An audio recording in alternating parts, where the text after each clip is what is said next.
নবী বলছেন, আল্লাহ আমার উম্মত যদি জাহান্নামে থাকে আমি কিন্তু জান্নাতে যাব না। আল্লাহ বলছেন, আপনি না গেলে তো জান্নাত উদ্বোধনই হবে না। এবারে মামলা কি দাঁড়ালো?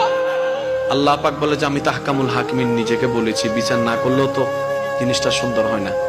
নবী একটা কাজ করেন, ওয়ালা সাউফা ইউতিকা রাব্বুকা ফাতারদা, আমি কাউকে বলি নাই, আপনাকে না বলেছি।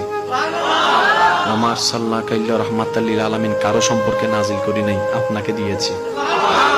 ওয়ালাল আখিরাতু খায়রুল লাকা মিনাল উলা, কাউকে বলি নাই, আপনাকে বলেছি। আর আমি আল্লাহ ভালো করে জানি আপনি হচ্ছেন উম্মতের দরদী নবী।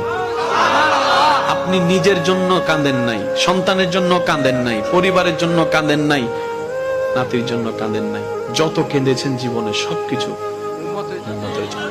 এমনকি হাসরের ময়দানে যখন সর্বপ্রথম আমাদের নবীকে আল্লাহর হুকুমে তোলা হবে, আমাদের